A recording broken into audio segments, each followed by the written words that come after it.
بسم الله الرحمن الرحیم. د پښتو ټلویزیون درنو لیدونکو السلام علیکم. په دې هیله چې خوشحاله ژوند ولرئ. ګرانو لیدونکو، په نننۍ خپرونه کې زموږ د بحث موضوع دا ده چې په ترکیه کې د سولې په اړه درې اړخیزه غونډه او د سولې هڅې به پایلې ولري او که نه. د راپورونو له مخې ویل کېږي چې په راتلونکې اونۍ په پای کې به په ترکیه کې د افغانستان، پاکستان او همدارنګه د ترکیې په کوربتوب غونډه پیلېږي. ویل کېږي چې دغه اتمه غونډه د اولوي نه وړاندې هم د افغانستان د سولې په اړه باندې غونډې شوې دي، خو کارپوهان په دې نظر دي چې تر اوسه یې مثبتې پایلې نه دي درلودلې. دغه غونډه په داسې وخت کې پیلېږي چې د سولې عالي شورا مشرتابه وایي چې د افغاني طالبانو واک هم د ISI په لاس کې دی. همدارنګه د پاکستان لومړي وزیر میاں نواز شریف هم له پاکستاني طالبانو سره خبرې اترې کړې دي او د سولې په اړه یې ترېنه غوښتنه کړې او طالبانو هم د غوښتنه منلې ده. نننۍ خپرونه کې څېړو چې افغانستان ته سوله څنګه راتللی شي، د پاکستان رول پکې څومره ده، آیا پاکستان رښتیا هم د افغانستان په سوله کې رول لري او که دغه واک او رول د بل چا په لاس کې ده. په دغه خپرونه کې را سره میلمانه دي سیاسي کارپوه ښاغلی ډاکټر ایمل صافی، سیاسي کارپوه ښاغلی محمد انور اتل، سیاسي کارپوه ښاغلی وحید الله رازقي. تاسو ته ښه راغلاست. ستړي مه شئ. رازقي صاحب، پخوا له دې نه اووه کنفرانسونه شوي دي په انګلستان کې، په نورو هیوادونو کې. په پرله پسې توګه د افغانستان د سولې په اړه باندې سفرونه شوي دي. ویل کېږي چې دغه به اتمه غونډه وي، اتم کنفرانس به وي. ستاسې له نظره په ترکیه کې دغه درې اړخیزه غونډه څنګه ارزوئ او د ترکیې په کوربتوب به دغه غونډه څومره مؤثریت ولري؟ آیا افغانستان ته به سوله راولي او که نه؟ ډېره مننه. لومړی ټولو د تلویزیون کارکوونکو، تاسو او د میز ملګرو ته او لیدونکو ته سلام علیکم. له سلام وروسته صلح یو هغه کلمه او هغه یو عنصر ده چې د افغانستان خلک ورپسې په سردرد باندې په درد دي.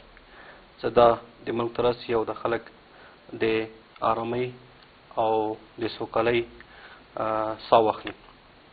په دې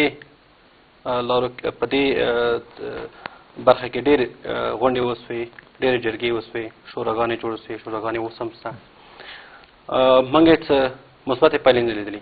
د ترکیې مسلې ته که راسو، دا لومړی ځل نه ده. له دې نه مخکې که په غټه کچه ووایو، کرزی د پاکستان د پخوانی رئیس جمهور، د خپله ترکیې صدر اعظم او رئیس جمهور یو بله غونډه هم درلودله د نږدې یعنې پروس کال وه. په هغه غونډه کې هم په د صلح په پروسه باندې خبرې وسوې او خلک ډېر خوشحاله وو چې ډېر مثبت امکانات شاید ولري چې پاکستان له ترکیې سره ښه روابط لري او غواړي ښه روابط ولري، او افغانستان هم له ترکیې سره ښه روابط لري، ډېر پخواني روابط لري. نو امکان لري چې یو څه مفید یې واخیستي. خو متاسفانه چې هغه ونه سوه. حتی دا خبرې هم په هغه جلسه کې وسوې که چې د طالبانو دفتر په ترکیه کې واسي، دا د صلح پروسه په هلته شروع سي چې له هغه نه وروسته هغه هلته رد سوه، په قطر کې شروع سوه. خو د هغه هم څه پایلې مثبتې نه وې. او د اوسني کوم پروګرام چې شروع سوی ده، چې تاسو به خبر یاستئ، په پاکستان کې هم د صلح پروسه شروع سوې ده، امریکا هم د صلح پروسه شروع کړې ده په پټه کې، او یو څه بهرحاله انګلستان هم شروع کړې ده د خپل د مفاد لپاره. د افغانستان حکومت هم چغې وهي چې موږ صلح پروسه د صلح د شورا له طریقه شروع کړې ده. په څنګ کې د جیش المسلمین مشر پخوانی د طالبانو هغه اخوند، هغه هم د ځینو ولسي جرګې له غړو سره او ځینې قومي مشرانو سره، ځینې د صلح د شورا چې داسې په نامه وه د صلح شورا د طرف شورا ده اصلا، د هغه له طرف نه د هغه نه هم یو څه خلک ورسره چې پکې بېطرفه ویل کېږي، هغه هم ورسره یو ځای سوي دي. هغو هم هلې ځلې شروع کړي دي چې صلح راولي. خو په دې اساس وخت کې چې څو ورځې پس یا 2 میاشتې یا 2 میاشتې پس موږ انتخابات لرو. د اوسني رئیس جمهور وخت هم پوره کېږي. په دې 2 میاشتو کې به ډېر غټ مشکلات وي. په څنګ کې د مؤثریت نه ولې ناهیلې یاستئ؟ علت څه ده چې مؤثریت به ونه لري؟ تاسې مخکې اشاره وکړله او د سولې عالي شورا ته مې اشاره وکړل چې دا یو طرفه شورا ده. په دې دواړو باندې که لنډه خبره وکړي. بالکل مشکل د مؤثریت چې موږ وایو چې مؤثریت نه لري. څوک صادقانه کار نه کوي. صلح صداقت غواړي. صلح یو هدف ته رسېدل غواړي او هغه هدف لپاره باید موږ ټول هغه طریقې مخکې ویستو چې هغه نه موږ کولی سو دغه صداقت باید په چا کې وي نو بهرني هېوادونو کې د سیمې هېوادونو کې د افغانستان چارواکو کې په خپله طالبانو کې څوک باید صداقت ولري دا صداقت باید په ټول طرف اول خو د افغانستان په حکومت کې یا د افغانستان دا صلح څوک راولي هغه خلک عموما داسې خلک چې هغه طرف نه داسې خلک چې هغه منځګړي کینی د افغانستان د حکومت ترمنځ او د طالبانو او د اسلامي ترمنځ باندې خبرې وکړي او دا صلح راولي د هغو شرایط د اسلامي شرایط یعنې طالبان شرایط د اسلامي شرایط د افغانستان د حکومت شرایط دا ټول سره منځ راوړي له دنه یوه واحده پروسه جوړه کړي او هغه باندې دوی ټول موافق کړي دغه نه وروسته شوره وشي هغه نه وروسته د صلح پروسه مخکې لاړ شي او صلح راسي د هغه لپاره چې کوم هغه میکانیزم جوړېږي کوم سیستم جوړېږي په هغه لپاره موږ ډېر ښایسته میکانیزم ډېر ښایسته سیستم لرو چې د موږ له نیکونو نه موږ د پته ده هغه جرګه ده چې هغه قومي جرګه ده هغه منطقوي جرګه ده د خپله د افغانستان د خلکو د مشرانو جرګه ده د لویه جرګه ده چې هغه د خلکو نه جوړه شوې ده د ولس نه جوړه شوې نه لکه دا تېره فرمایشي جرګه چې وه او یا له ده نه مخکې چې کومې جرګې وې نه داسې جرګې چې هغه د افغانستان د ولس نه وي د افغانستان د واقعي سپین ږیرو نه وي د افغانستان د درېدلي د ولس نمایندګان په هغې کې چې واقعا غواړي صلح راولي د افغانستان د حکومت چارواکي په دغه میکانیزم باندې چې تاسې خبرې کوئ په دې پوهېږي نه او که قصدا نه غواړي چې دغسې یو میکانیزم رامنځته شي چې درېیمګړي خلک پکې موجود وي ولسي مشران پکې موجود وي هغه څوک چې واقعا سیمې ته تللی شي خبرې کولی شي هلته ستونزه نه لري د امنیتي ستونزو نه ویرېږي ولې په دوی باندې د افغانستان حکومت حساب نه کوي خبره دې کړه چې دوی هر څوک خپل طرف غواړي هر څوک خپل مفاد ته ګوري د افغانستان د ولس د افغانستان د خلکو د افغانستان د مظلوم ملت ګټه څوک نه ګوري هر څوک چې صلح ته د حکومت له طرفه دي که هغه د نورو اطرافو د همسایګانو نه دي او که بین المللي قوتونه چې په افغانستان کې دي یا نور مملکتونه چې په افغانستان کې ملکونه چې په افغانستان کې دخیل دي د هغو له طرفه دي هر یو خپل فایده لټوي د ما او د تا د افغانستان د مظلوم ولس ګټه څوک نه ګوري چې دغه ګټه د ما د بچیو آینده ته څوک نه ګوري خپلې ګټې په جګړه کې خپلې ګټې هم په جګړه کې ویني دا اوسني چې څوک په حکومت کې دي څوک په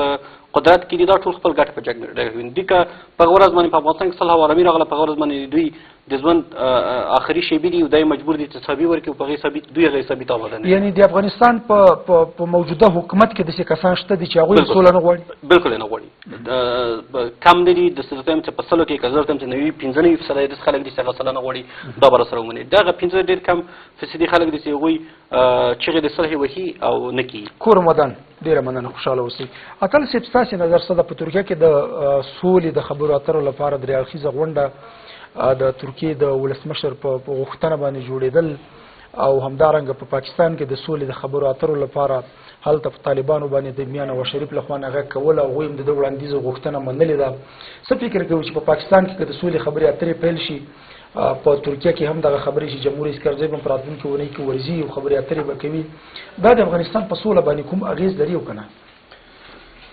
بسم الله الرحمن الرحیم زه هم په خپل وار سلامونه ومنکې هیلې د پښتو تلویزیون ټولو کتونکو همدارنګه تاسې او ستاسې تخنیکي همکارانو د میز مېلمنو ته وړاندې کوم تاسې په ترکیه کې د سولې په اتمه ناسته پوښتنه وکړه که موږ د سولې پس منظر ته وګورو تر اوسه چې کوم 2 کنفرانسونه شوي دي یا 2 ناستې شوي دي د سولې په باب متاسفانه تر اوسه کومه ښه پایله نه درلوده اما یوه خوشبیني چې د ترکیې دې ناستې ته ده هغه هر سړی د خپلو دیدګانو ته ګوري او زما نظر دا دی چې دا شاید د ولسمشر کرزي هغه وروستیو فشارونه چې په متحده ایالاتو یې راچولي تر څو دا د امنیتي تړون د لاسلیک لپاره یو پیلامه وسیږي نو زما په نظر دغه ناسته هم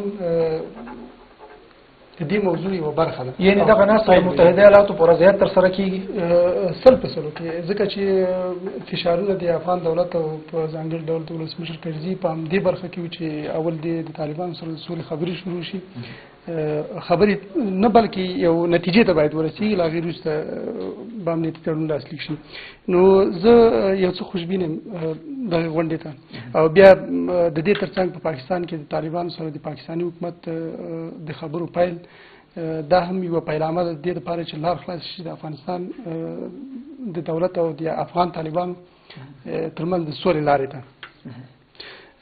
ځکه همیشه د افغانستان دولت متحده ایالاتو همدارنګه نړیوالو باندې غږ کړی چې د افغانستان د سولې کلي د پاکستان هېواد په لاس کې ده.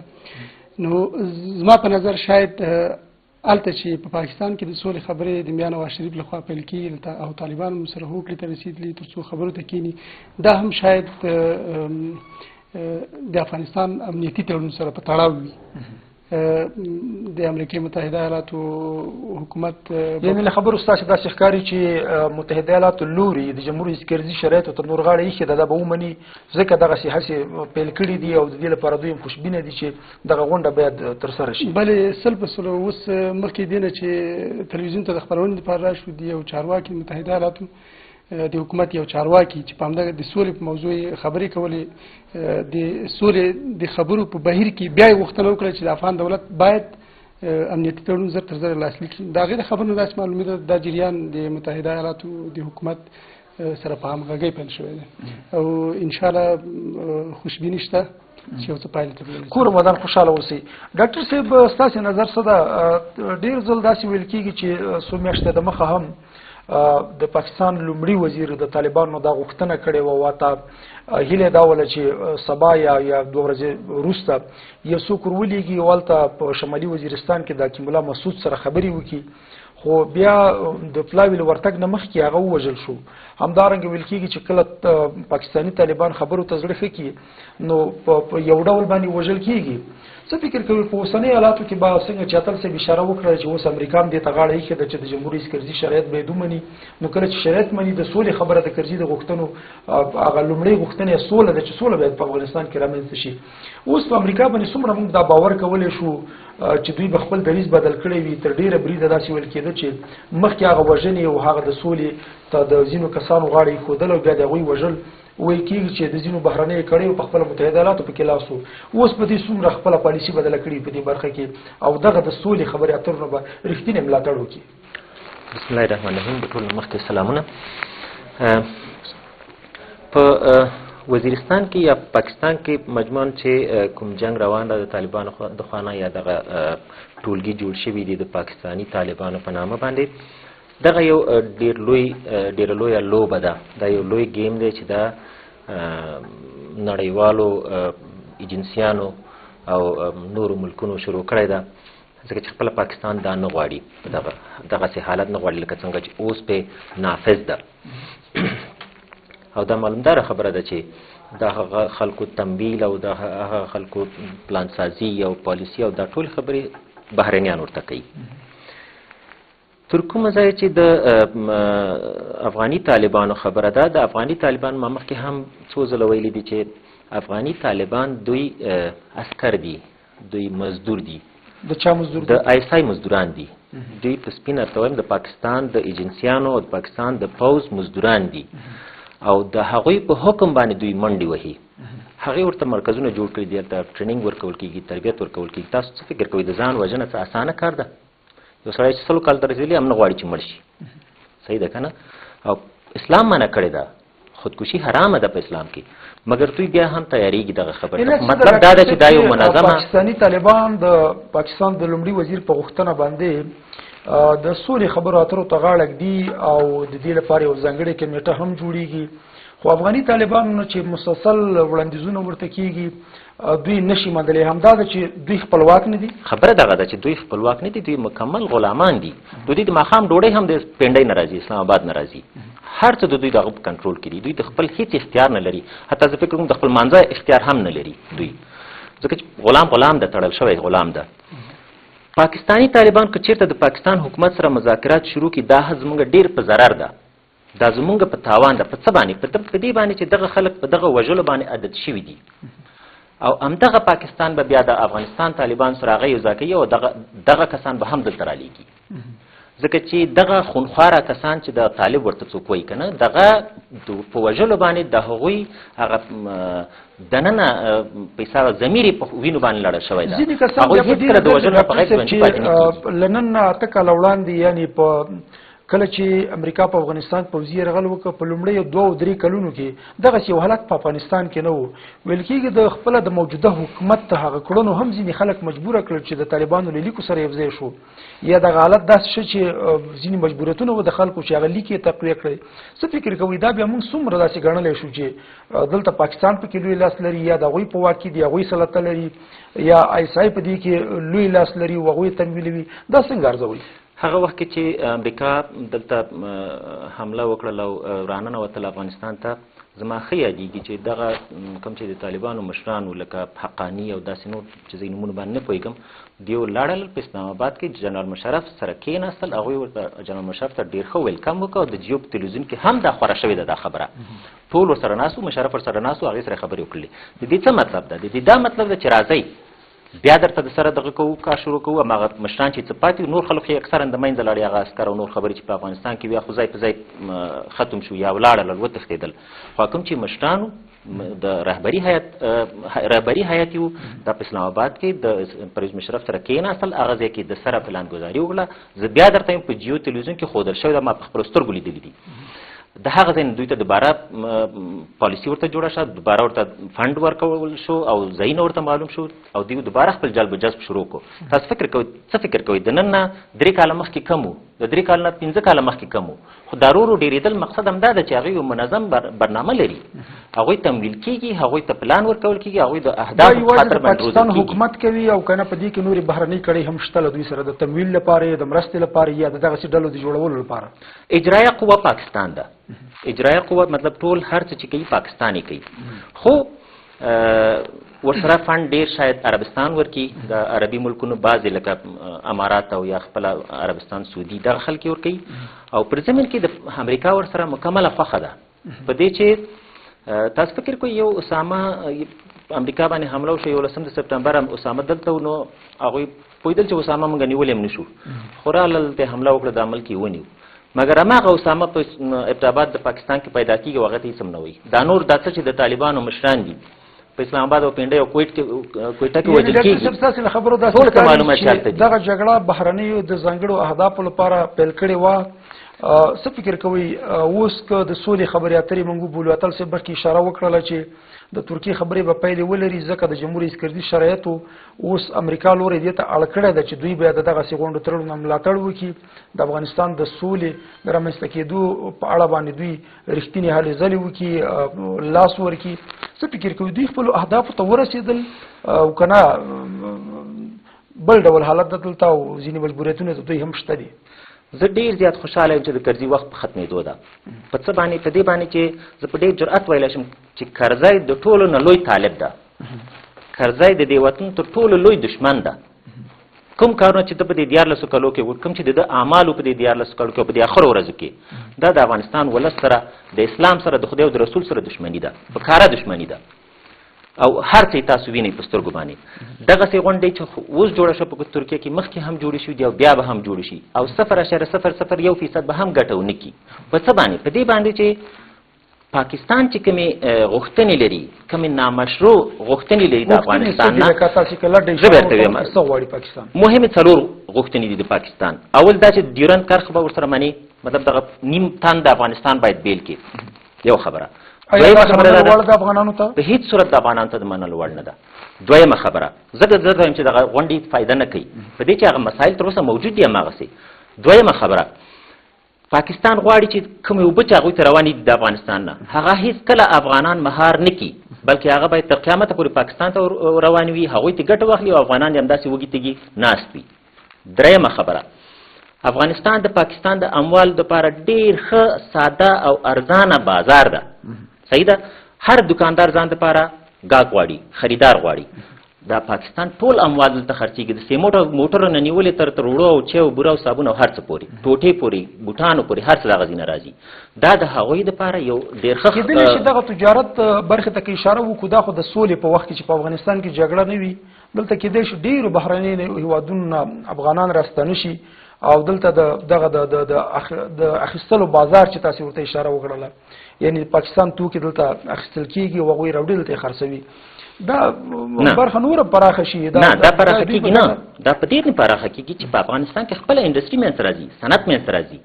کله چې په افغانستان کې خپل صنعت منځته راغی زموږ خپلې کانالونه جوړ شو او ځمکې هم خړوبې شوې نو بیا د پاکستاني وړو باندې دوی نه غواړي چې دلته یو حاکم دولت موجود وي حکومت موجود وي او وکولی شي چې صنعت او زراعت او په دې ټولو برخو کې پرمختګونه رامنځته نشي هغوی غواړي او څلورمه خبره یې دا ده چې د هند نفوذ په افغانستان کې کم وي د دغه تجارت یو بل اړخ هم شته دی کوم چې د افغانستان خام مواد دي هغې تقریبا په مفته کې پاکستان ته روان دي که زموږ لرګي دي که زمونږ د حیواناتو پوستکي دي که زمونږ وچه میوه ده که زمونږ تازه میوه ده دا هر څه پاکستان وسپنه ده تاسې د ترکیې له غونډې نه ناهیلي یاستئ مؤثریت به ونه لري هیڅ مؤثریت به ونه لري تر څو پورې چې یو خبره غواړم په اخر کې کوم تر څو پورې چې تاسو فکر کوئ که چېرته یو پسه یو لیوه مخې ته ورشي او دا پسه ورته هر څومره سوال وکړي چې ما مه خوره ما مه خوره لیوه وږی لیوه هغه پرېږدي هېڅکله یې نه پرېږدي هغه خوري منګه اوس دومره کمزوري یو چې هغه لیوه په منګه باندې حاکم ده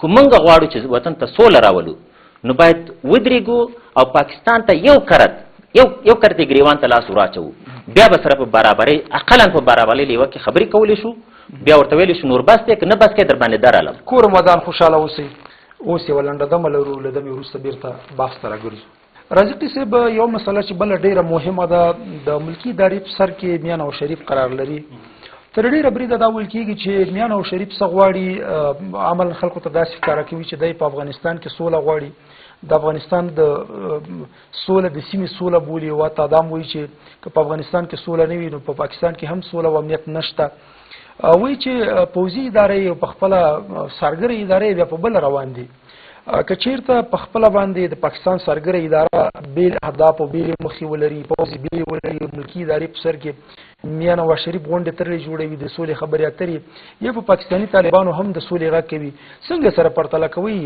کوم یو به هدف ته ورسیږي آیا میان او شریف به برلاسه وي که د پاکستان دغه دوه ادارې مننه پاکستان کې صلح واقعا د افغانستان له حالات سره تړلې ده چې افغانستان کې صلح راځي نو پاکستان کې به هم صلح وي که دلته نه وي نو هلته به هم نه وي خو په څنګ کې مسله دا ده چې هغلته نواز شریف اوس یو ایت وټاکه چې دا به صلح خبرې کوي په مقابل کې طالبان هم لس کسیز ایت وټاکه چې هغوی به هم له نواز شریف له نمایندګانو سره خبرې کوي خو هغلته هر څه دوی ورته استبلشمنټ وایي د استبلشمنټ سره دي چې هغه ته موږ په افغانستان کې استخبارات یا امنیت وایو چې هغوی ورته آیسای یا نظامی استخبارات دي د پاکستان چې فوج او استخبارات دواړه یو دي دوی دواړه کوم فرق نه کوي دوی دواړو مفکورې دي د دواړو پروژې دي د دواړو پروسه ټوله یو شی ده او هر حکومت چې په پاکستان کې راځي هغه د دوی په خوښه راځي هغه مخکې نه مخکې نه هغو ته ټولې پالیسۍ ټول پروسې ټول سیستم ورته اچول سوی هیڅ ملکي حکومت یا ملکي اداره نشي کولی چې بدون د هغوی د خوښې نه کوم پروګرام مخکې یوسي اوس حالت داسې راغلی ده لکه څنګه چې په افغانستان کې ستراتیژیک قرارداد روان ده همداسې د امریکا او پاکستان ترمنځ ستراتیژیک قرارداد روان ده او امریکا غواړي چې پاکستان کې یو اندازه صلح وي صلح داسې وي چې د هغه اتمي سلاح محفوظه وي ولې پاکستان یو اتمي مملکت ده نو باید د اتمي سلاح محفوظ وي طالبان ته پلاس ونه ولوي نو په دې خاطر باندې دوی هم مجبور دي چې هغه ځینې شرایط چې د امریکا له طرفه ورته ویل سوي دي هغه باندې عمل وکړي خو په اصل کې که موږ وزیرستان وي که هغه جنوبي وي که شمالي وزیرستان وي او که هغه افغانستان وي د طالبان دي یا د هغو په نوم باندې نورې ډلې دي دا ټولو حمایت د ټولو رهبریت هماغه پاکستان استخبارات دي د پاکستان استخباراتو ته ټول مالی امکانات عربي مملکتونه ځینې افریقایي مملکتونه امریکا انګلستان او ځینې نور اروپایي مملکتونه دا هغه مملکتونه دي چې د ټول مالی امکانات ورته برابروي او دا مالی امکانات دوی ته په فرد باندې ورتقسیمیږي حتی د تا د پله قیمت معلوم ده تا د کلینیک قیمت معلوم ده تا د مامور قیمت معلوم ده د موسسې د یو کارکونکي قیمت معلوم ده د ډاکټر د انجینر قیمت د معلوم ده چې هر یو وضع کېږي د هغه مقابل کې هغه پیسې په دغه ډول حالاتو کې د میان او شریف هسې څنګه بولي میان او شریف دا داسې دي وایي سترګو ته خاورې ور دي دی غواړي چې د یو ډبل گیم دلته وکړي هم د پاکستان سترګو ته خاورې ور او هم د وزیرستان خلکو ته عام خلکو ته او د پاکستان خلکو ته سترګو خاورې ور چې موږ د صلح غواړو او صلح پروسه مخکې به خو نه کړي نور په واقعیت کې صلح په هغه صورت کې راتلی شي چې پاکستان د اساسي فشار لاندې راسي. امریکا دا فشار څوک وارد کړي، د دې فشار له امله باید هغه څوک دي چې یعنې وکولی شي پاکستان قوي تر فشار لاندې ونیسي؟ دا یو خو بین المللي جامعه ده چې ټول ملل متحد له خپلو هغه مملکتونو چې دوی سره په شورا کې دي، د امنیت شورا او نورې شوراګانې چې دوی په باندې قوي داس راودي، او بل امریکا او انګلستان دي. دا دوه هغه مملکتونه دي چې پاکستان پې روان ده، پې چلیږي. د میلیارډ ډالره امریکا ورته ورکوي او انګلستان ورته ورکوي. که امریکا کوم وخت کې وایي چې پاکستان خطر کوم مغونه حق چې امریکا ورکوي هغه ورته انګلستان بېرته رازیات کړي. او دا د امریکا او د انګلستان یو مرکز ده چې دوی نه غواړي دا له لاسه ورکړي. دوی کولی شي چې په خپلو که واقعا دوی غواړي په افغانستان کې سوله راسي، او دوی نه غواړي. دوی مخکې د طالبانو په راتګ باندې خبره هم وسوه چې زه ورته راځم. نو دوی هغه خلک دي چې کولی شي په پاکستان باندې واقعا فشار راولي چې افغانستان کې سوله راسي. اوس خبره په دې کې وه چې پاکستان څنګه د طالبانو راتګ بېرته افغانستان ته څه رقم وه. په اوله 3-4 کالو کې تاسو ولیدل 2015 پورې په افغانستان کې طالب نه و، کوم ځای کې خال غسه راوتل طالبان نه و. چې ما خپله هغه وخت کې زه هم سفرونه مې کړي دي، نه هلمند نه پاتې ده، نه قندهار او نه زابل نه نیمروز، ټولو ته رسېدلی یم او تللی یم، په سړکو تللی یم، په موټرو کې تللی یم، کوم مشکل نه و. کوم ځای کې به خال د شپې غله راووتل. له هغه نه وروسته څو برخې یا څو شی وه چې دا طالبان بېرته وجود را. یو خو د امریکا و چې هغه وخت کې په 2015 کې روس ورته ویل چې نور خو په افغانستان کې خلاص څخه ورته چې کې راغلې طالبان لاړه القاعده له پیدا نه کړه. القاعده پاکستان ته وخت پاکستان ته ور هلته کار وکړه، القاعده ته ونیسه، افغانستان ورپرېږده وځه. امریکا ته چورت وکړه دا خو اوس دا ټول متوجه کېږي ته وایي چې وځه. د خپله پروسه هم شروع کړه چې باید طالبان پیدا شي، یعنې د خپل اوږدمهالي شتون او موجودیت او پاتې کېدو لپاره جګړه پیل کړله. او په دې جګړه کې څو کاره نور ورسره اوسه. پاکستان په افغانستان کې هغه وخت کې چې کوم حکومت راغلی و هغه یو تنظیمي حکومت و، یو شخصي حکومت و. دغه ملي خارجي پالیسي نه درلوده، ملي داخلي پالیسي نه درلوده. موږ ملي پولیس بیخي نه درلوده، ملیشه وه. ملي اردوم نه درلوده، ملیشه وه، د یو خاص ډلې ملیشه وه. حکومت ټول د همغه ملیشو سره وه، د همغه خاص ډلو سره وه، او هغو د پاکستان سره په ظاهره باندې مستقیما مخالفت درلوده. له هند سره ډېرې ښې اړیکې درلودې. د هند روابط د دوی سره زیات و. هند په افغانستان کې لږ زیات رشد واخیسته. پاکستان ورخطا سو. پاکستان د خپل د نفع لپاره هم بیرته طالبان یو څه حمایت کړی، هم د امریکا په همغه ولې چې امپلیمنټر یا هغه عملي کوونکی پاکستان و که نظر او پیسې د امریکا وې. نو د خپل مقصد نه پکې ورنوستل. په څنګ کې په افغانستان کې په امنیت کې، په دفاع کې، په داخله کې ټول هغه ملیشه وه چې هغوی عقدې درلودلې خلکو سره. هغوی خپل د عقدو د اخیستو دپاره هم خلکو پسې ورغلل، کورو ته ورغله. خلک له کورو نه طالبان نه وو، ټول ارامه په خپل کورو کې ناست وو، ټول خلک سلاس وو. کورو ته پسې ورغلل، کور نه یې دی راوویسته، کور ته یې بېعزتي وراوړه، مال او جایداد یې ورته چور کړه، سړی یې راکش. دا کار په امریکا نه باندې یې وکړل. چې دغه کارونه دا سبب شو چې یو څه خلک منحرف سو، وتښتېدل بېرته پاکستان ته رارسېدل. طالبانو په وخت کې کار کړی، دا پاکستان ته وتښتېدل. دوی بېرته پاکستان ورته تیار پروګرام جوړ کړی و، امریکا سره د انګلستان په مشوره باندې منسجم یې کړل بېرته. په څنګ کې ځینې خلکو په دې خاطر باندې چې مفاد لاسته راوړي، د امنیت له لارې و، د پولیسو له لارې و، د دفاع له لارې، وزارت دفاع له لارې، یا د وخت کې د اردو له لارې نه خلک بوتله اختطاف یې کړه، پیسې ترې واخیستلې. هغه خلکو مقدمان سوه. دلته رشوت فساد اداري دومره زیات څه چې خلک یې مستقیما د حکومت سره په طرف کې واقع کړل چې دا خپله د دې کې د غټ لاس د همدغه ملیشاو او د امریکا په رهبریت د امریکا سره، هغوی عسکر د امریکا وو، هغوی غلامان د امریکا وو، د امریکا په رهبریت سره دا کارونه وسو. دغه ټول عوامل یو ځای سو چې طالبان بېرته کور ودان خوشحاله اوسه. وبخښئ یو څه لږ نور هم وایم دلته. په څنګ کې خلکو ته ولس ته ډېر زیات ځوان نه ورسېده. ولس هم بېرته د طالبانو حمایت شروع کړ. د امریکایانو دا بې رقمه عملیاتونه د شپې، بمبارډمان، د ماشومانو وژل، د خلکو وژل، په کورو د خلکو ورتلل، دا بېرته خلک دې ته حمایت کړل چې د طالبان نه خلک وهڅول چې طالبان نه حمایت وکړي، او طالبان رشد پیدا کړ. په دې طالبانو کې نه وو طالبان، دوی ویل چې مکمل کورني عوامل ډېر قوي وو که بهرني عوامل؟ دواړه. زیات ولې ټول منابع د مالیې له خارجي مملکتونو وي داسې داخل کې د دوی د جګولو لپاره د پلانونو او پروسې شروع شوې د خپله دوی وهڅول چې طالبان زیات سي پوره مدار خوشحاله اوسي. ډېره مننه. اتل صاحب یو مسله چې ډیره مهمه ده بحث کې داسې اشاره وشوله چې انګلستان او امریکا هم نه غواړي چې په افغانستان کې سوله رامنځته شي. وایي چې دغه جګړه دوی د خپلو اهدافو لپاره پیل کړې ده. کله چې په دې افغانستان کې جګړه وي نو د دوی شتون تر سوال لاندې راځي. په اوسنۍ حالاتو کې چې کرزي کومې غوښتنې کړې دي مهمه غوښتنه په افغانستان کې د سولې رامنځته کېدل دي. ویل کېږي د دوی لپاره امنیتي تړون هم ډیر مهمه ده. څومره به دوی هغه جګړه مارې ډلې چې دوی روزلې دي دوی تجهیزولې دوی وسایل او امکانات په لاس کې ورکول اوس د دغه هدف لپاره چې دوی هم تړون لاسلیک کول غواړي د سولې تړون کې او دوی رښتینې سوله په افغانستان کې وغواړي. زه د سولې په باب بیا د امریکې او د برېټانیې د موقف په باب د دواړو ملګرو نظر نه ردوم. دا تر یو ځای څه چې بلکې سلسله دوی نظر د تایید وړ دی.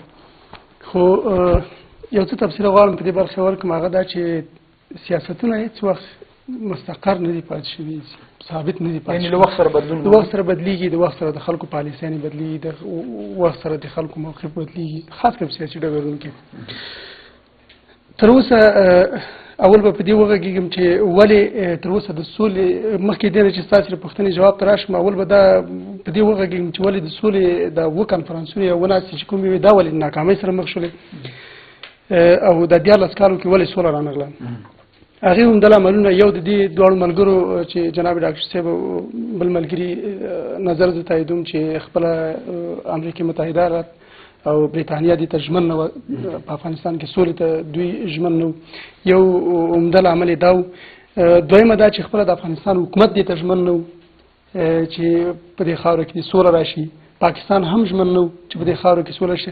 هغه په هغې وخت کې د سولې ته هر هېواد او هر حکومت د خپلې زاویې نه کتل او د خپلې زاویې نه خپلې ګټې پرې تعقیبولې.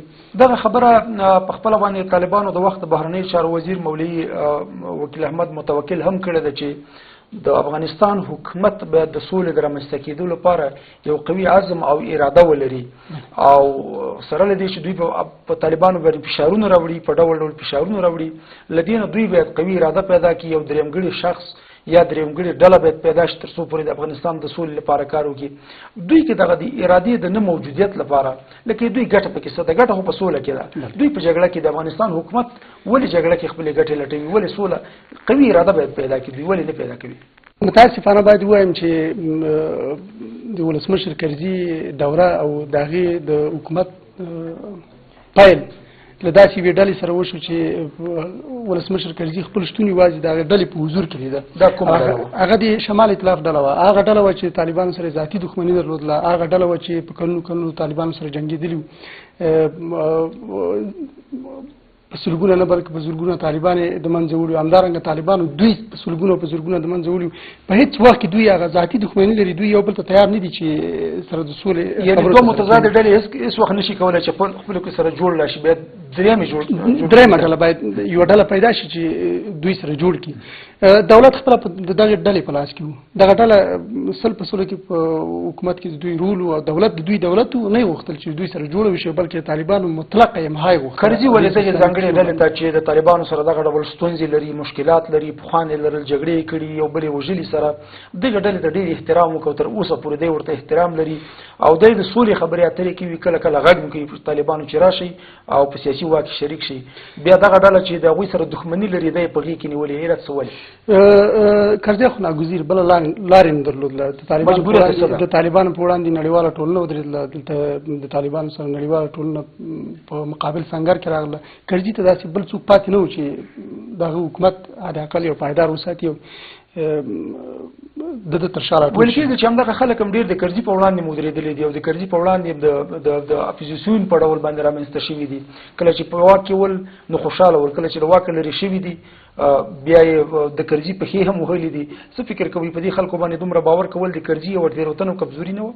متاسفانه دا د رئیس جمهور کمزوري هم وه تر څنګ د رئیس جمهور مجبوریت هم او دا ډله ستاسې نظر زه تاییدوم دوی په هم حاکم پاتې شوي دي او هم د محکومیت غږ هم دوی کړی دی هم دولت دوی پاتې شوي دي هم اپوزیسیون دوی پاتې شوي دي خیر هغه یو بیل باب دی یو بیل بحث غواړي زه بیرته خپلو خبرو ته راشم چې خپله د افغانستان حکومت ژمن نه و دې ته او بیا ستاسې هغه پوښتنه چې د دوی ژمنتیا څه ډول باید دوی ژمن شوی وي ولې ژمن نه و دوی اول خو دا حکومت د خاص هماغې ډلې د شمال ټلوالې په لاس کې چې نه غوښتل طالبانو سره سوله وکړي او ولسمشر کرزي که کله طالبانو باندې غږ کوو هغه یوازې یو غږ و خپله ولسمشر کرزي هم ژمن نه و د همدغې ډلې په خاطر باندې ژمن نه و چې طالبان یعنې د دې ډلې مؤثریت په کرزي باندې هم ډېر و کرزي هم تر اغېز لاندې راوستی کرزي سل په سلو کې تر اغېز لاندې راوستی و د سولې عالي شورا دوی جوړه کړه د سولې عالي شورا یې جوړه کړه اول یې د سولې عالي شورا رئیس یې داسې یو څوک چې هغه په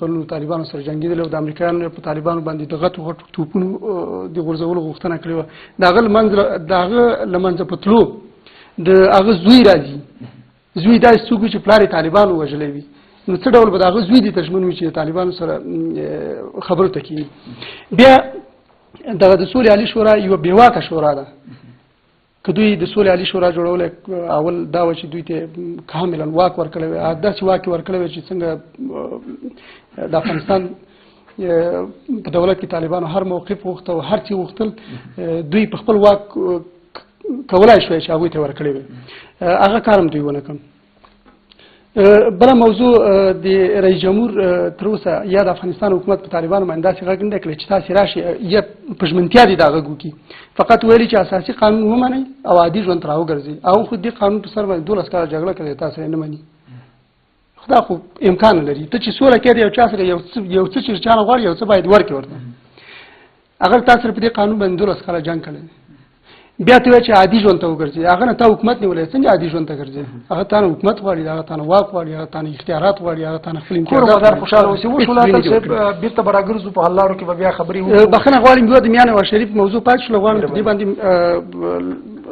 چې خبرې چې مفهومه پاتې نشي په خاص دولتونو موقفونه بدل اوس سره فرق کوي په پاکستان کې پرویز مشرف موقف بدل اوس میانه وا شریف موقف بدل البته افغاني پس منظر ته داغه چې 2 کاله 2 ځلې مخکې هم لومړی وزیر پات شو د پاکستان کې او د افغانستان په باب داغه سیاست یو بل ډول خدا ځل فرق کوي څنګه به موږ دا ومنلی شو چې هغه وخت کې میانه او شریف په خپله صدر اعظمۍ یا لومړي وزیر چې دی و په دې دوره کې دی راڅرګندېږي او خپل پارلمان ته وایي چې زه ډېر ویاړم په دې باندې چې د افغانستان ملي اردو مې له منځه وړي افغانستان مو ړنګ کړی دا ډېرې نورې داسې خبرې هم کوي اوس به میانه او شریف بدل شوی وي دریځ به بدل شوی وي په دې کې به کوم توپیر راغلی وي هغه د هغوی هغه 40 کلن ارمان په هغې وخت کې البته د پاکستان د حکومت 40 کاله شوي هغه د هغوی 40 کلن ارمان چې د افغانستان پوځ له منځه یوسي او افغانستان یو حایله سیمه ځان ته یو مساعده سیمه ځان ته د نړیوال سیاست لوبولو لپاره برابره کړي خو اوس فرق کوي اوس میانه وا شریف څه شی دی لامل شول چې اوس میانه وا شریف بدلیږي او دریځ بدلیږي راځم میانه وا شریف اوس حالات ډېر ښه درک کړي دي یو د طالبانو موضوع اوس د افغانستان موضوع یو عادي موضوع نه ده یو نړیواله موضوع ده پاکستان د افغانستان په سیاست کې اوس د افغانستان پاسپورت په دې بدنام وي چې یاره د افغان به تروریست وي د پاکستان پاسپورت لس چنده د هغې په دې بدنام دی چې دا تروریست ماشین دی یعنې په نړیواله کچه د افغانستان لس چنده پاکستان بدنام شوی دی نواز شریف او د هغه ګوند دا د پاکستان اصلي وارث دی په دې کار سره چې دا سوله راولي په دې کار سره هم غواړي چې د پاکستان هغه نوم او شان چې په نړیواله کچه ځپل شوی دی هغه بیرته اعاده کړي یو څه حیثیت اشاره وشوله چې بیا د پاکستان سرګره اداره او پوځ ډېر واک لري او دغه د خبرو اترو یا د سولې لپاره دوی لیواله نه دي هغوی غواړي نه بیا به نواز شریف څومره وکولی شي چې د خپل ولس د خوشحالۍ لپاره په خپل هیواد کې د آرامتیا لپاره د سوکالۍ لپاره دی دغو هڅو کې بریالی شي او ښو پایلو ته به ورسي راځم دې پوښتنې ته هم راځم یو دا چې پاکستان میانه وا شریف درکړې ده او دا چې د پاکستان په نړیواله کچه حیثیت او هغه شان یې ځپل شوی د بیرته اعاده کړي دویم دا چې نواز شریف غواړي چې دا کومه لوبه چې په سیمه کې روانه ده یوه نړیواله لوبه ده ټول دولتونه په دې کې ناکام شوي دي غواړي چې دا د سولې لارې نظام یو نړیوال لوبغاړی معرفي کړي او تاسو د آی موضوع یاد کړه سل په سلو کې تاثیرات د دې سیمې د وضعیت بدلون باندې د آی اداره لري خو څرګند سیاست هم یو سیاست دی او په نړیواله کچه یو معقول سیاست هغه سیاست دی چې سیاستوال لوبوي نه استخبارات لوبوي. نو که چېرته په ژمنتیا سره د پاکستان ملکي حکومت په ژمنتیا سره په قوي هوډ سره د میدان ته راوځي فکر نه کوم چې کورمدار خوشحاله اوسئ. ډېره مننه. ډاکټر صاحب د افغانستان اوسني کورني یعنی روان حالت ته په کتنې سره د متحده ایالاتو سره په امنیتي تړون باندې خبرو اترو ته په کتنې سره د جمهور رئیس کریزي ځانګړو شرایطو ته په کتنې سره بس کې راڅرګنده شوله چې تر ډېره بریده دغه جګړه متحده ایالاتو او په خپله انګلستان پیل کړې وه. تاسې مخکې اشاره وکړه چې اجرایي ځواک یې په خپله باندې پاکستان و. اوس به څومره تر کومه بریده یا د کومه اړتیاو له مخې متحده ایالات دې ته غاړه کیږدي چې دی به د هغو ډلو ټپلو سره چې پخوا دوی په وسلو سمبالولې دوی جګړې ته هڅولې یا د پاکستان د حکومت سره په دې برخه کې کومک کوو چې دوی باید په افغانستان کې یا په دې سیمه کې جګړه رامنځته کړي. څومره به د هغوی سیاست بدل شوی وي او که بدل شوی وي د کومو ګټو د ساتنې لپاره؟ یو خبره خو دا ده چې زه داسې هیڅ علامې نه ګورم چې د امریکا یا د پاکستان سیاست بدل شوی وي. تر ننه پورې زما ستا په وطن کې هماغه شانتي انتحاري حملې روانې دي، هماغه شانتي وژل روان دي، هماغه شانتي د خلکو تباه کول روان دي، هماغه شانتي د پولونو او مکتبونو او د کلینیکونو ورانول روان دي. مطلب داسې هیڅ علامه نشته. پاکستانیان یو کاره خبره یا یو ډېر غټ دغه چې لري هغه دا چې پاکستانیان خپله وایي چې مونږ څه چې کوو هغه نه وایو او څه چې وایو هغه نه کوو. صحیح ده که نه؟ یعنې سرچپه کار کوي. بلکل. څه چې وایي هغه نه کوي، څه چې کوي هغه نه وایي. درسته ده. د افغانستان او د هند په مقابل کې البته مونږ باید د نواز شریف په خبرو یا د کرزي په خبرو باندې دا ولس باید نور ونه غولېږي. د افغان ملت باید نور دغه خلکو په خبرو باندې هیڅ ورته امید ونه کړي. بله خبر دا ده چې نواز شریف څنګه زما دوست ویلي، نواز شریف د اختیار خاوند نه ده. د خارجي پالیسۍ خاصتا د افغانستان، هند او پاکستان او چین په مورد باندې د دوی پالیسي مکمله د آیسای پلاس کې ده چې آیسای د پاکستان د پوز یو ریاست ده، یو اداره ده. صحیح ده. او د هغوی د حکم لاندې ده او د هغوی د لارې نه یا د هغوی د پالیسۍ نه چې څوک یو قدم هم لرې اخلي هغه د منځه وړي. لکه بېنظیر بوټو چې د منځه یوړله. بېنظیر بوټو دې ته مطلب پلان یې لره چې باید طالبان نور ختم شي، د منځه ولاړله. یا لکه اکبر بګتي چې د منځه لاړو. دا ټول هغه کسان دي چې د پاکستان د آیسای د اصولو نه اړی نو هغه د منځه ځي. یو کرته خپله بېنظیري هم دا خبره کړې وه چې زه وزیر اعظم ومه خو ما سره اختیار نه و. صحیح. دا د خپله د بېنظیري د خولې خبره چې زه وزیر اعظم وم مګر د افغانستان په مورد باندې زما سره اختیار نه و. او اوس هم هماغه حالت روان ده. ما مخکې ویلې د امریکا سیاست باندې که لږ خبره وکړي وخت ډېر کم لرو او د هغوی مجبوریتونه به څه شی وي چې اوس به د سولې له خبرو نه رښتینې ملاتړ وکړي، آیا وبې کړي او که نه؟ هېڅ به یې ونه کړي. دغه حالت چې روان ده دغه به ایزوره روان وي تر څو پورې چې خپله افغان ملت په دې پوه نه شي او صادقانه د سولې د راتلو په خاطر باندې ونه درېږي، قیام ونه کړي. ګورئ پاکستاني طالبان د سولې خبرو ته غاړه ږدي. عملاً خو اوس داسې ښکارېږي چې یعنې هغوی هم غاړه ایښې ده او میاں نواز شریف ترې نه غوښتنه کړې وه. د افغانستان حکومت څنګه کولی شي د کومو لارو چارو نه ګټه پورته کړي چې دوی هم افغاني طالبان خبرو اترو ته حاضر کړي، هغوی هم خبرو ته غاړه کېږدي، دوی د کوم میکانیزم نه ګټه پورته کړي؟ زما په فکر باندې داسې میکانیزم نشته. ولې؟ په څه باندې نشته؟ بیا درته وایم چې طالب د خپل واک خاوند نه ده. چې یو څوک د خپل واک خاوند نه وي، خپل اختیار ونه لري، نو هغه سره اول خبرې کول په حساب هیڅ مفهوم نه لري، هیڅ نتیجه نه لري. هسې د منابع او د وخت ضایع کول خبره ده. که خبره کېږي باید مستقیما آیسای سره جیجکو کې وشي. د راولپنډۍ په جیجکو کې باید ډایرکټ د آیسای سره خبره وشي چې وروره بس دی نور، که نه بس کې در باندې درالم، په همدغه خالي لاس باندې در باندې درالم. لري چې ورشي او امریکا مخکې تاسې اشاره وکړه پاکستان باید له ګریوانه ونیول شي یا پې ورشي، دغه توان شته په افغان لوري کې؟ که چېرته د افغان ملت دا اراده وکړي، البته دا یو منظمه او ډیره با ایمانه او مخلصه رهبري غواړي. د دغه خلک چې دا اوس رهبران دي دا نشي کولی، ځکه چې دا خپله جیره خواري دي د هغوی نه، هره میاشت معاش ورته راځي، د بکسو کې ورته پیسې راځي، دوی نشي کولی. خو که چېرته یو صادقه رهبري رامنځته شي د دې وطن اصیل بچیان، نو زما په فکر باندې چې شاید د یوې هفتې کار هم نه وي. کورم ودان خوشحاله اوسئ. رزقي صاحب د حل لارې په توګه ستاسې هغه وروستی وړاندیز څه ده؟ څنګه وشي چې په افغانستان کې جګړه پای ومومي، سوله رامنځته شي، د افغانستان خلک هوسا او ارامه ژوند وکړي او دغه پردۍ مداخلې چې موجودې دي، دا چې د افغانستان ولس وژل کېږي، دا چې د افغانستان خلک نا ارامه دي، دا چې په افغانستان کې اقتصادي پرمختګ نه وینو، سیاسي پرمختګ نه وینو، هره ورځ ویر ده، جګړه ده، لانجې دي، مشکلات دي، د دې د پیل لپاره که لنډه اشاره وکړي د حل هغه ځانګړې لار څه ده؟ مننه. د حل لاره د ټولو ناخوالو لپاره یوه ده او هغه خپل افغانستان ملت ده. نه موږ ته امریکا صلح راولي او نه د صلحې لپاره راغلی ده، نه انګلستان راولي. پاکستان خو په عمر کې نه غواړي چې راسي په افغانستان کې سره راسي. ورسره څنګ کې ایران ده چې بنیادګذار دی د نوې ناخوالو په افغانستان کې او د پخوانیو د 12 لسیزو ایران و. ورسره نور مملکتونه په څنګ کې دی موږ چې روسیه هم اوس دخیله ده پکې، چین هم دخیل ده، فرانسه هم دخیله ده د امریکا په مقابل کې په پاک کې اوس درېدلې ده فرانسه. نو دوی نه غواړي چې په افغانستان کې صلح راسي. دوی هیڅ کله د دوی ګټې د افغانستان په جنګ کې دي. بهرني خو نه غواړي، موږ څنګه کولی شو؟ راځم هغه ته. امریکا وایي که چېرته ته ماته قرارداد امضا کوې ماته ډېره کوې نو په 15 کلو کې به صلح راسي افغانستان ته. او هغه په دې صورت کې راتلی سي چې دوه نیم لکه حزب اسلامي او طالبان چې دا ټول له منځه ځي، له ده سره به یو 15 میلیونه نور افغانان هم بېګناه له منځه ځي، دغه نه وروسته به دوی صلح راولي.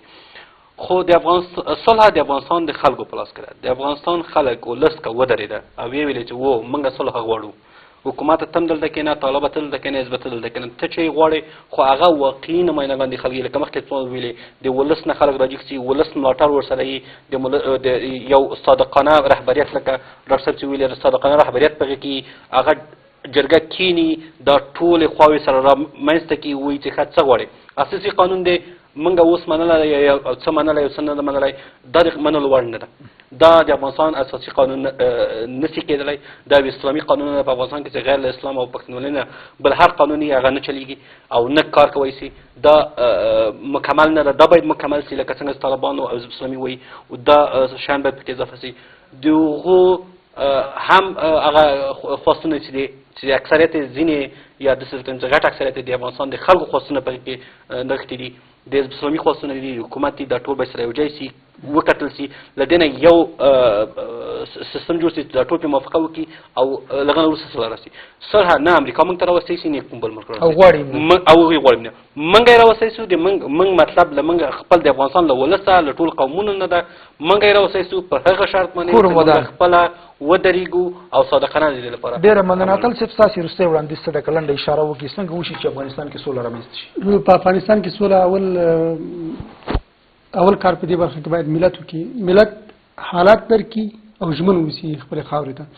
دویم په دې برخه کې رول نړیواله ټولنه لري چې نړیواله ټولنه په داخلو اړخونو باندې فشارونه راوړي چې هغه داخلي اړخونه زه طالبان نه بولم بلکې پاکستان یې بولم او امریکا یې بولم چې په دوی فشارونه راولي. د نړیوالې ټولنې د فشارونو او د نړیوالې ټولنې د هوډ نه پرته په افغانستان کې د افغانستان د ولس او د نړیوالې ټولنې د هوډ نه پرته په افغانستان کې سوله ناشونې ده او ملي یووالی د حل یوازینۍ لار. کور ودان ډاکټر صاحب تاسې لنډ وړاندیز څه ده، څه وشي، کومې لارې چارې شته دي چې سوله راشي؟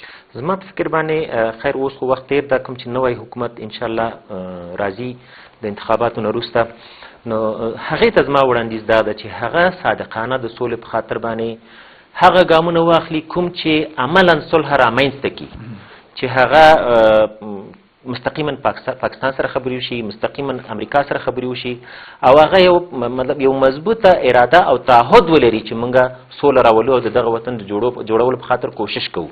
لکه څنګه چې ما مخکې ویلې د اوبو مسله ده، دغه هم پاکستان سره حل کېدی شي. که څنګه مې ویل د ډیورن خط مسله ده، دغه هم حل کېدلی شي په خبرو باندې، په مذاکراتو باندې.